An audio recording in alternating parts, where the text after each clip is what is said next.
इसके व्यापक निहितार्थ हैं। माननीय नवीन पटनायक जी ने भी उसी की संपुष्टि की है।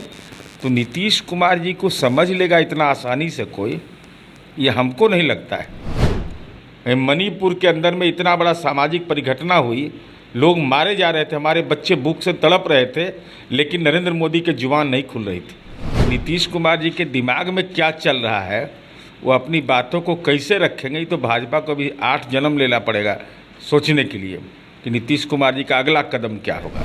ये लोग जैसा है कि मणिपुर में बिहार के बच्चे इनके इनके गलत नीतियों के चलते परेशानी और जिल्लत झेलते रहे, अब केंद्र सरकार के मंत्री खामोश बैठे रहे। केंद्र सरकार में जो हिंदू वाला पार्टी है सब, ये सब कुछ नहीं करता है, ये सब खाली मार्केटिंग करता है। तो इसके लिए नीतीश कुमार जी के वहाँ पर एक मुद्दा यह भी था। बिहार के मुख्यमंत्री नीतीश कुमार विपक्षी एकता को एकजुट करने के मुहिम पर निकले हैं। उड़ीसा जाते हैं, मुख्यमंत्री नवीन पटनायक से उनकी बातचीत होती है, लेकिन पूरी मुलाकात के बाद जब प्रेस कॉन्फ्रेंस आयोजित किया जाता है तो नीतीश कुमार कहते हैं कि हमारी पुरानी दोस्ती रही है और विपक्षी एकता को एकजुट करने में मुख्यमंत्री नवीन पटनायक ने हाँ भर दी है।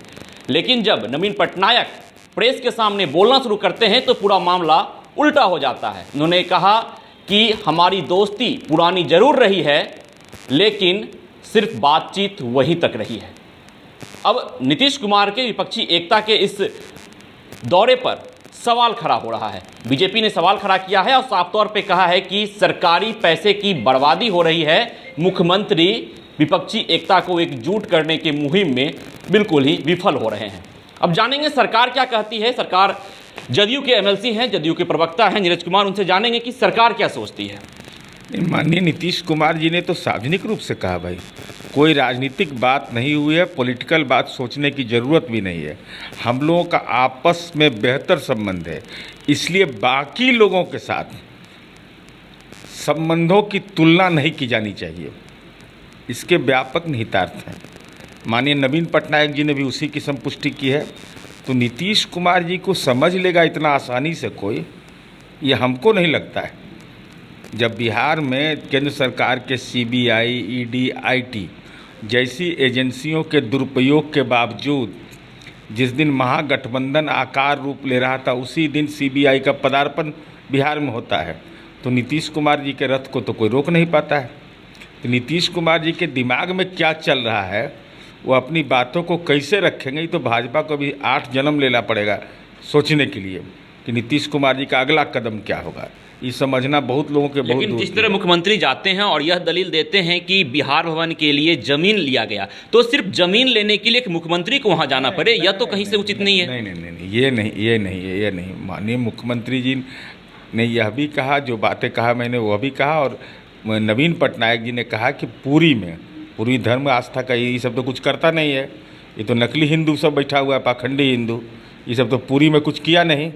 तो माननीय मुख्यमंत्री जी को लगा कि भाई बिहार के लोग जाते हैं, और उड़ीसा के मुख्यमंत्री को भी लगा कि भाई बिहार भवन के लिए ज़मीन दें। ये केंद्र सरकार में जो हिंदू वाला पार्टी है सब, ये सब कुछ नहीं करता है, ये सब खाली मार्केटिंग करता है। तो इसके लिए नीतीश कुमार जी के वहाँ पर एक मुद्दा यह भी था। लेकिन महत्वपूर्ण विषय यह है कि भारतीय जनता पार्टी परेशान क्यों हो जाती है। भाई कोई आ जा रहा है तो आपको परेशानी का, आप तो 45 MLA की पार्टी हैं, बहुत छोटी पार्टी है आपके सामने, आप विश्व की सबसे बड़ी पार्टी हैं, तो आपको परेशान नहीं होने। पहले तो कह रहे थे कि इसका कोई मतलब नहीं निकलेगा, पहले तो कह रहे थे कि कोई भावुए नहीं दे रहा है। जब पहले सोनिया गांधी जी से मुलाकात हुई थी, जब मुलाकात के सार्थक नतीजे निकलते आए, तब कह रहे हैं कि चाय नाश्ता के लिए गए, तो नाश्ता में तो नमक भी रहेगा, जो नमक खाता है एक दूसरा का, तो उसका शरीयत रहता है बहुत महत्वपूर्ण। इसलिए भाजपा अपने काम के लिए बेचैन रहे कि अपना उपाय करिएगा कि नहीं, सब भगवान खोज रहे हैं। यह भी सवाल पूछा है कि क्या मुंबई जाकर वहां भी बिहार भवन के लिए जमीन तलाशेंगे। अरे भाई बिहार के लोगों के लिए तो हम रैली किए हैं, इनके जैसा नकली बिहारी हम लोग हैं। मुंबई में तो माननीय नीतीश कुमार जी ने रैली की बिहारियों का, आज से बरसों पहले। क्या जमीन की मांग होगी? नहीं, अब जमीन अभी सरकार का विषय है, अब सरकार में है भाई, हम तो सरकार में, तो हम तो करते रहते हैं। ये लोग जैसा है कि मणिपुर में बिहार के बच्चे इनके गलत नीतियों के चलते परेशानी और जिल्लत झेलते रहे, अब केंद्र सरकार के मंत्री खामोश बैठे रहे। इनका दायित्व है कि नहीं? केंद्र में बैठे हुए किस लिए है? मणिपुर के अंदर में इतना बड़ा सामाजिक परिघटना हुई, लोग मारे जा रहे थे, हमारे बच्चे भूख से तड़प रहे थे, लेकिन नरेंद्र मोदी की जुबान नहीं खुल रही थी, अमित शाह की जुबान नहीं खुल रही थी। इन लोगों ने कोई सहयोग नहीं किया। बिहार सरकार ने संवाद किया और माननीय मुख्यमंत्री जी ने पहल करके अपने बच्चों को लाया। तो ये तो सत्ता के लिए किसी का बलि चढ़ा देगा ये लोग। एक आखिरी सवाल रहेगा, जिस तरह मुलाकात होती है नवीन पटनायक से मुख्यमंत्री की और प्रेस कॉन्फ्रेंस में विरोधाभास नजर आता है दोनों मुख्यमंत्री के बयानों में, तो आप क्या देखते हैं जो यह यात्रा हुई है यह कहाँ तक सफल है? क्योंकि पटनायक बोलते हैं कि विपक्षी एकता पर बात नहीं हुई है, नीतीश कुमार कहते हैं कि विपक्षी एकता पर पटनायक जी ने हाँ भरी है। नहीं, तो साफ साफ मीडिया में है भाई कि मुख्यमंत्री नीतीश ने मीडिया से कहा कि कोई राजनीतिक बात नहीं हुई, पॉलिटिकल बात सोचने की ज़रूरत नहीं है, हम लोगों का आपस में बेहतर संबंध है, इसलिए बाकी लोगों के साथ तुलना नहीं की जानी चाहिए। उड़ीसा के सीएम नवीन पटनायक ने, मुझे खुशी है कि नीतीश कुमार भुवनेश्वर आए हैं। जब हम अटल जी के मंत्रिमंडल में थे तब मेरे दोस्त और सहयोगी हैं, उन्होंने कहा कि आज किसी भी गठबंधन पर कोई चर्चा नहीं हुई। पटनायक ने कहा कि उड़ीसा सरकार भगवान जगन्नाथ के दर्शन के लिए आने वाले पर्यटकों के वास्ते सुविधाओं को लेकर बिहार सरकार को मुफ्त में 1.5 एकड़ ज़मीन मुहैया कराएगी। ये साधारण सी बात है।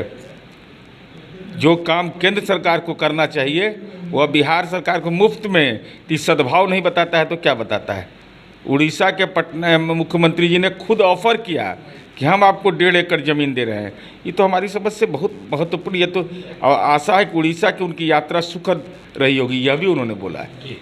तो निश्चित तौर पर मुख्यमंत्री जरूर विपक्षी एकता को एकजुट करने के मुहिम में चल रहे हों और उड़ीसा जाते हैं, पटनायक जी से बातचीत होती है, प्रेस कॉन्फ्रेंस में विरोधाभास नजर आता है, लेकिन सरकार का यह कहना है कि पटनायक जी ने ऑफर किया, पूरी एक धार्मिक स्थल है, वहां पर जमीन देने का, और जो काम वर्षों से कोई पार्टी नहीं कर पा रही है वह काम मुख्यमंत्री ने जाकर किया है, तो इसमें गलती क्या है? और मुख्यमंत्री ने साफ तौर पर यह जवाब दिया है कि किसी भी तरह की कोई राजनीतिक बातचीत नहीं हुई है, यह बातचीत दोस्ती तक ही सीमित है।